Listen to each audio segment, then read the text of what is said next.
Tucking the hips, posterior pelvic tilts, wonderful moves for improving your range of motion, activating the glutes and hamstrings, and really loosening up the hips. But what if I told you most people are screwing it up? In fact, there's 4 simple mistakes that the overwhelming majority of the population make when trying to tuck the hips that's probably limiting your mobility gains. I'm going to go over those 4 mistakes for you today, and most importantly, what you can do instead so you can get more out of your pelvic tilts, improve your range of motion, and feel better on just about every single thing you're going to do in the gym and life.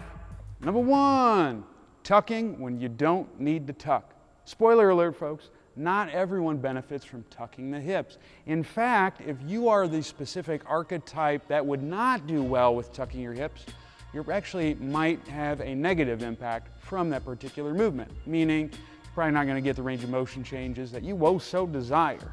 How do you know if you are an individual who needs to tuck your hips? I'm glad you asked. There's a few different signs that we can look for that would lead you to believe you need to be someone who should tuck your hips. There's 2 things that I look for that point me in the direction of tucking the hips. The first is the straight leg raise. If you are someone who has a very big straight leg raise, we're talking 70, 90 degrees, you would probably benefit from tucking the hips. If your straight leg raise is very limited, like 45 degrees or less, it's not going to be a good choice for you. The other thing that I look for is hip rotation, specifically external and internal rotation. If you are someone who has a lot of external rotation, but your internal rotation is limited, you will not be someone who needs to tuck the hips. Conversely, if you are someone who has internal rotation capabilities, maybe even a lot, and you have a loss of external rotation, you would be someone who should tuck your hips. How do you know if you're limited? Normal hip external rotation is 60 degrees. Normal hip internal rotation is 40 degrees. Now I'm going to show you how you can test all 3 of those ranges of motion. For the straight leg raise, what you're going to do is you're going to lie flat, palms facing up towards the ceiling.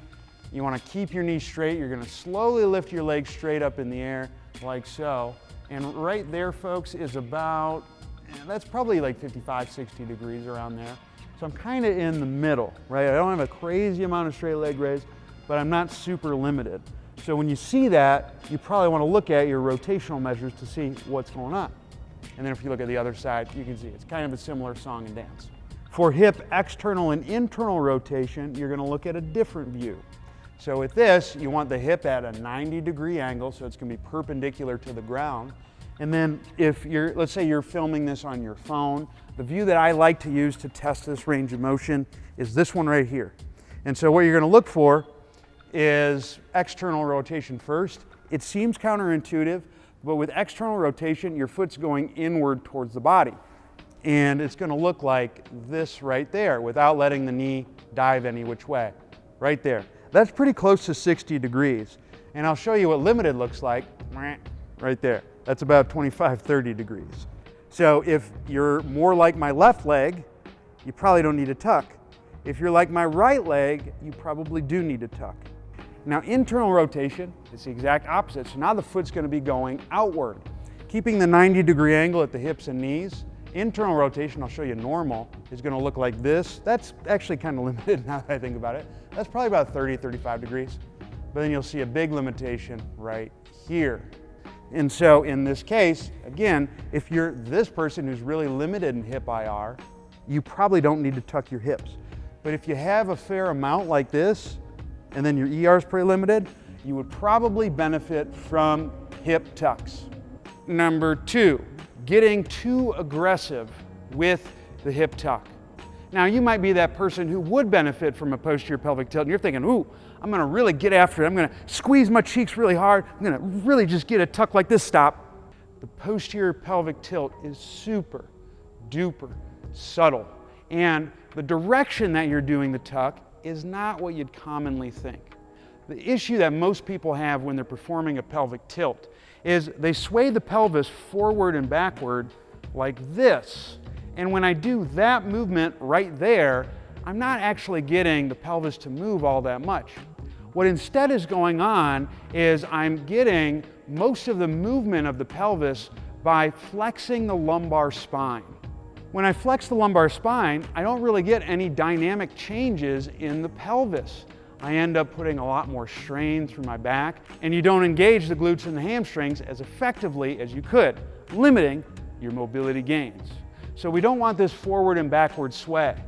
Instead, what we want is more of an up and down movement. You want to think about your back pockets going down towards the ground and your belt buckle going up towards your nose. So it's this direction right here, and the degree of it's very subtle. It's going to look just like that right there. So back pockets down, pelvis up, just like this. I'm going to show you in an easier position to illustrate that concept further, because this is one of the best that you can practice the tuck. And that position, folks, is hook lying. So with this, you want to align your back, feet are going to be up like so, and I like to put the hands right below the belly button. And so what you want to do here is you want to think about your back pockets on your pants going down towards your heels, and your belt buckle, if you had a belt on, coming up towards your nose, just like this. So you're going to pull the belt buckle up, trying to keep the abs as relaxed as possible, back pockets down, just like that. It's a very subtle move. What you don't want to see is bridging the hips. A lot of times that happens if you're someone who squeezes the glutes, getting overzealous with the tuck. Be chill. The other thing that can oftentimes happen is people will press their low back firmly into the ground. And you don't want that either necessarily, because that's kind of that lumbar flexion piece that we talked about. The other thing is people will kind of keep the low back on the ground. They might even get the hips to come up. Again, you're not really getting the changes through the pelvis. That's more of a spinal compensation. So we want back pockets to heels, belt buckle up towards the nose. If you're having a difficult time, maybe you're not feeling much in the glutes and hamstrings, just press, don't dig, but just press down gently with your feet, and I guarantee you, you're probably going to start to feel the right stuff engage. Now you might be thinking, Zach, this whole tuck thing is pretty cool. How do I apply it to more exercises in the gym, or how do I get a little bit more specific about my exercise selection so I can help my clients move better? Well, I have an answer for you folks, and that answer is my seminar, Human Matrix. In that seminar, you're going to learn the biomechanical principles as to why tucking can be important. You're going to learn how to assess when someone needs to tuck versus not. You'll also learn how to coach the tuck masterfully, because it's one thing when you're following me on a video like this, but it's another when your supreme clientele is right in front of you. I'm going to teach you how to do that with confidence and success so you can get results better than ever before. If you're interested, link is in the description below for 2022 seminar dates. Following the tuck being subtle, number 3 is engaging the abs to create the posterior pelvic tilt. Now, the reason why we want the abs to be chillaxed during this portion of the tuck is because when I'm performing the tuck, I need the abdominal contents to move upward. That's what helps create some of the movement changes that we need in the pelvis. If I'm squeezing the abs as I'm doing the tilt, well, one, I'm probably not getting the glutes and hamstrings as well as I could. That's going to not give me the hip mobility changes that I need. And two, that's going to limit the movement of the abdominal contents. So as you're doing that hook lying move, say, to practice your tilt, what you want to do is you want to keep your hands right below your belly button, and your abs should feel pretty nice and relaxed, chilling like Bob Dylan. You want to keep that chillness in your abs as you're performing the tuck, just like that. If you are someone who ends up getting your abs coming up, you're crunching a lot, you feel a ton of tension as you do the lift, guess what? You're screwing it up. And the fourth mistake, perhaps the worst mistake of all time, the one that grinds my gears the most, is tucking alone.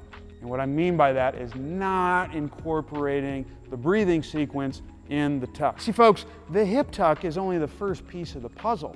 It's just allowing you to position your hips in a manner to move the abdominal contents up and down so you can maximize your range of motion in your hips, your spine, everything.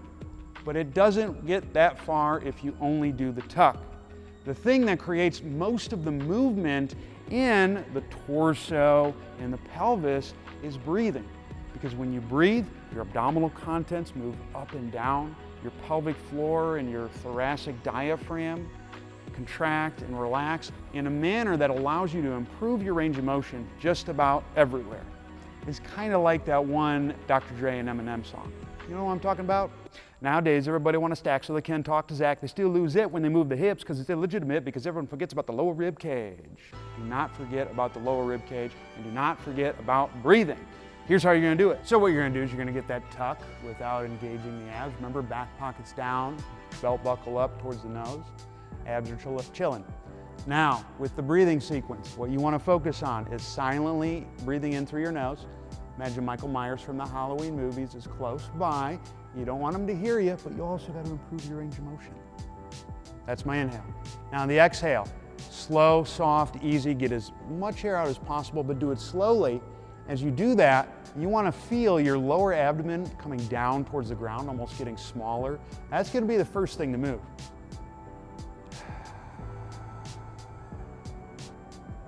If you get it right, you'll feel the abs engage. Now, you're thinking, Zach, you said you didn't want the abs to work. What are you doing? Well, it's all about sequencing on this, folks.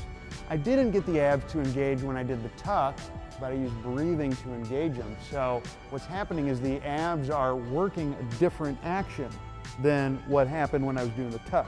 They're doing more breathing-based stuff, not movement-based stuff. So, got my tuck, silent in, exhale, abs getting smaller. Now, you'll notice the ribs are still kind of prominent. What will happen over time is as you get the abs to engage a bit more, you start restoring range of motion in the rest of the body, you're going to find that the ribs will also kind of drop down towards the ground and towards the pelvis. So I'm going to do a few breaths so you can kind of see that happen in real time. So I'm silent in. Abs getting smaller. Ribs are moving a little bit now. And I'm keeping the ab tension I got from the exhale to encourage the rib movement. And that's what it would look like when you incorporate breathing with the posterior pelvic tilt.